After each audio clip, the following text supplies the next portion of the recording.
Hello, Biol-09. We are going to be talking about translation of messenger RNA today. We've talked a lot about this semester, a whole bunch of things leading up to the expression of genes. Well, this is the final step in from gene to protein.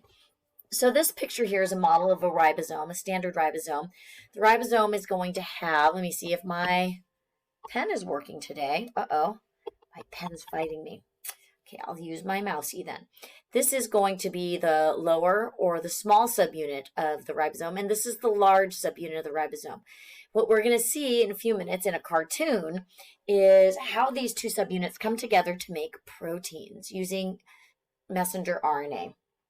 So translation is literally the translation of messenger RNA information into protein information, amino acid proteins, right? So the way I think about it is you're transitioning from nucleic acid to amino acid. Therefore, you're translating from one language to another. And to do this, the messenger RNA codons, or 3-unit segments, is decoded so that those 3-unit segments, or 3 letters at a time, equals a single amino acid.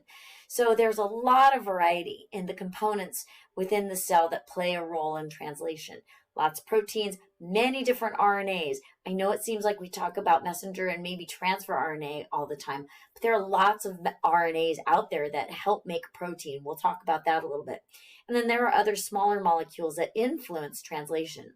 So we're going to be talking about basically what we know about making proteins from messenger RNA. Excuse me, that's my chair.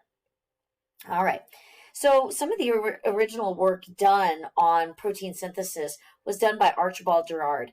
And so what he came up with was this idea is that genes were necessary to make enzymes.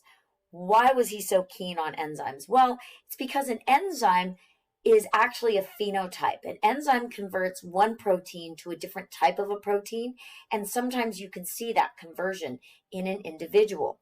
And so proteins themselves are a group of molecules that are active participants in a cell's structure and function. So we think of like protein or beans and rice when we talk about proteins. But really, when we're saying proteins do all kinds of jobs. All right. And we can talk about that in office hours if you're interested. The genes that make those proteins are called structural genes. Structural genes are transcribed to make messenger RNAs to allow the cell to behave appropriately. And the main function of our genetic material, of our DNA, is to make items that allow cells to do their jobs. Okay, so in the right cell at the right time and in the right amounts, cells are going to be happy and healthy and in homeostasis. So what did Gerard study? He studied a disease. It's kind of like phenylketonuria. This is called alkaptonuria. Excuse me, I have a sore throat. And he was studying these relationships between genes and proteins or genes and enzymes. Remember, 99.9% of enzymes are actually proteins, all right? RNA can act as an enzyme, but we're ignoring the RNAs right now. We're talking about the protein enzymes. So what he studied was a group of patients that accumulate really high levels of homogenistic acid, okay, or alkapton. And this particular disease is actually downstream of phenylketonuria.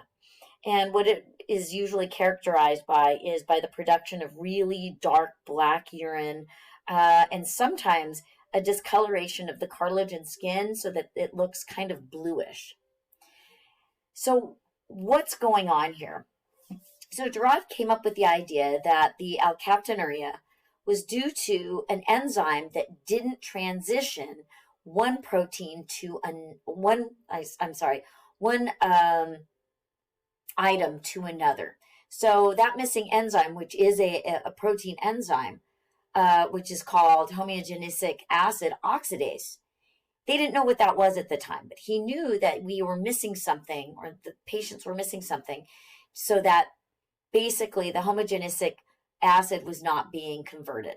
So basically, He figured this out because he knew that this followed a recessive pattern of inheritance, okay, very much like phenylketonuria. And so he proposed that there was an inborn error of metabolism. In other words, there's a defective enzyme in the pathway. What's the pathway, you're asking? Well, it's right here. So we start with dietary protein. That can, again, be chicken or beans and rice or beef or pork, whatever. Excuse me. And phenylalanine is going to be one of the amino acids that is derived from dietary protein. Phenylalanine, using phenylalanine hydroxylase, gets converted to tyrosine.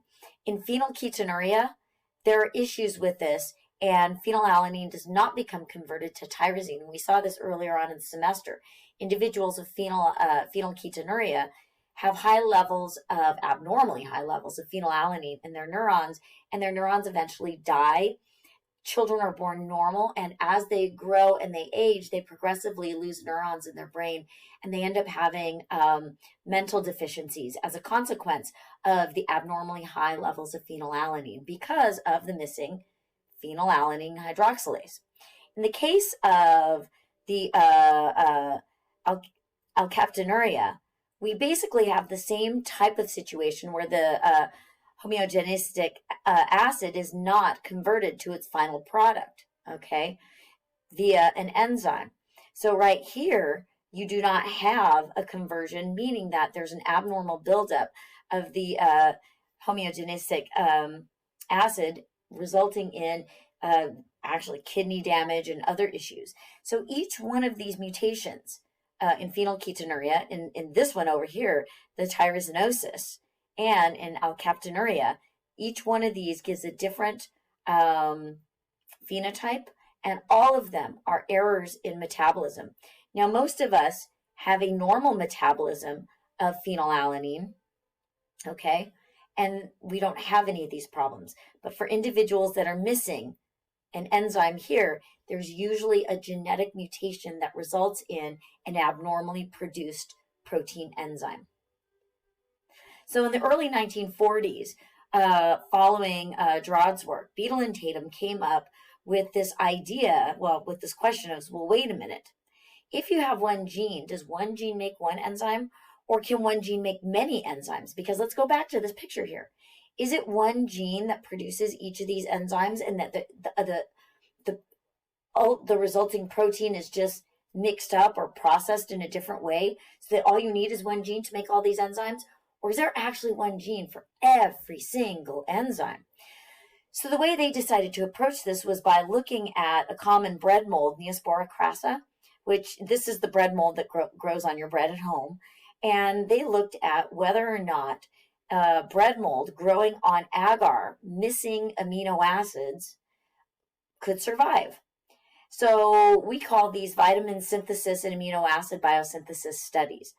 Regular Neospora can grow on minimal media. In other words, on media that does not have any additional vitamins or amino acids in it. Don't worry about the vitamins, what they're called right now. Okay, so if you're a wild type cell and you're a healthy Neospora mold cell, you can make everything you need from the stuff you get in the environment, and you're perfectly happy and healthy. On the other hand, a mutant won't be able to grow on media that's missing something. They need supplementation, okay? And I have a picture of this in a minute. So the mutants were separated into different groups depending on what you had to give them for them to survive. So here is a plate with minimal media, okay? In other words, there was no no methionine added, no homocytosine, and so forth added. So if you have wild type, of course it can grow. But in mutant number 1, there was no growth. 2, 3, and 4, no growth. Now, over here in this plate, we have the acetylhomoserine, okay? The plus O acetylhomoserine. There's an enzyme that converts homoserine to acetylhomoserine, okay? And when that enzyme is intact, then that particular cell grows. But if the other enzymes are missing enzyme 2, 3, and 4, that can't grow. So here you have wild type and mutant number 1, strain 1 here, and so on and so on and so on. So in other words, if you think about it here, If you're missing enzyme 1, you can't make it to the rest of these steps. Therefore, you die. If you have enzyme 1 and you get to the second step, okay, but you're missing enzyme 2, well, then you don't get past that point. You die. Okay, so 3 and 4 here died. If you have the appropriate gene for enzyme 1, enzyme 2, and enzyme 3, then the organism can live all the way out to the enzyme 3's expression, but it dies because it's missing the enzyme, the appropriate genetic sequence for enzyme 4. So in this way, Beadle and Tatum figured out that each enzyme has its own individual gene, because when you're missing one of those enzymes, when there's a mutation in an enzyme, the entire population or cell just can't survive. Therefore, a population does not become established. So their conclusions were that the one gene, one hypothesis theory was correct. But later on, when we got a better idea of enzymes and genes and all that stuff, it was modified. Enzymes aren't the only category of proteins that are coded by DNA. Some genes are encode other types of proteins, not just enzymes. So there are proteins like actin and myosin in muscle, okay? And so, that turns out that there is an actin and myosin, different varieties of those genes. Some proteins are composed of more than one protein, polypeptides, okay? Polypeptide actually has a lot to do with structure. Protein just denotes function, these two terms. So some proteins have more than one piece put together, and so if you're missing one, the whole thing doesn't work. There are some genes that are alternatively spliced that can make more than one polypeptide, and many genes can code for functional RNA. So there are some modifications to the original idea, but for the most part, largely, every protein has its own gene.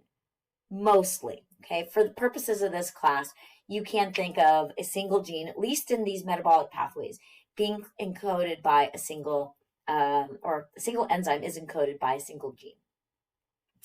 Okay, so what is the relationship between our genetic code, DNA, and protein synthesis? How is this DNA information used? Well, it turned out that we need to, it turns out we need to understand what the function of the code is. There are some exceptions. It's biology. You're always going to find exceptions. There are 4 levels of protein structure that we need to be aware of for the appropriate functioning of those proteins and, of course, protein function. So let's first start with the genetic code. Translation itself involves converting or the interpretation of nucleic acid language into amino acid language, okay? DNA and messenger RNAs into amino acids. And so this genetic code relies upon those 3 sets of messenger RNA groups called codons. Each codon is made up of 3 amino acids lined up. Also, there's an anticodon within transfer RNA that we'll get to in a few minutes. So let's first start with the codons, okay? Each codon means that you're going to have 3 amino acids lined up in a row. It's like guanine, uracil, guanine. GUG equals valine. GUA, GUC, GUU, all equal valine. Why all 3? Well, it turns out, and we'll probably talk about this in a little bit, the first 2 slots are the most important for the ribosome to identify the amino acid associated with the sequence in the messenger RNA. This last area here, it can have a little bit of what we call wobble. Basically, any of the other RNA subunits or RNA nucleotides can substitute for each other. Is this always the case? There are 4 codes, 4 options to get valine, okay?